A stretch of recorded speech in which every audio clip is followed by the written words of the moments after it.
好好分開應要淡忘，你走到你伴侶，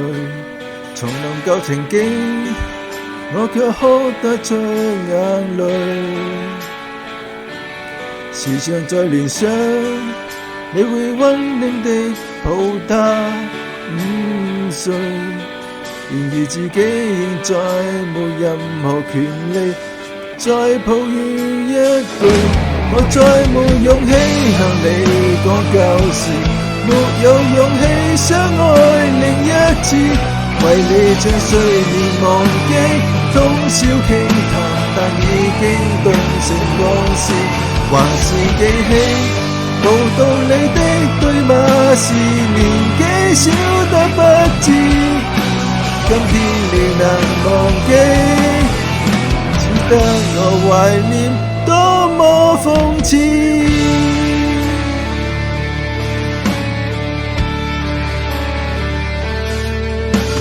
輾轉反側將愛活埋，要把你印象減退。重提舊人物，我卻開心得大恐懼。年紀是流水，我也相識一個成長伴侶。殘酷或許是對着面形容貌，也似你少許。我再沒勇氣向你講舊事，沒有勇氣相愛另一次，為你將歲年忘記，通宵傾談，但已經凍成往事，還是記起無道理的對罵，是年紀小得不知，今天你能忘記，只得我懷念，多麼諷刺。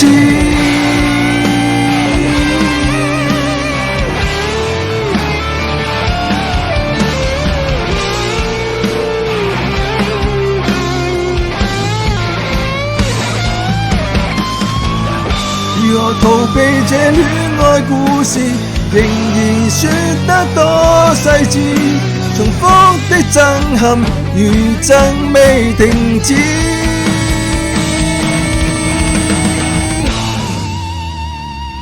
我再沒勇氣向你講舊事，沒有勇氣相愛另一次，為你將歲年忘記，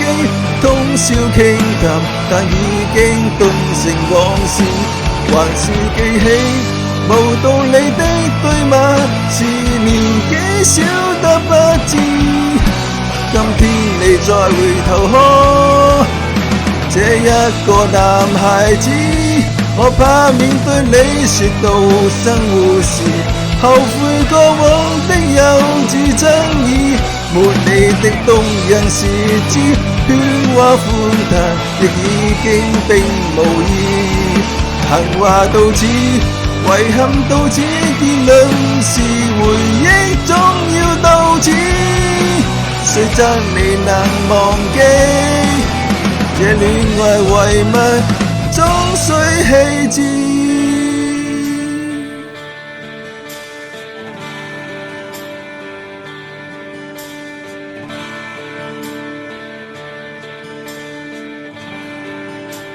再好好過日子。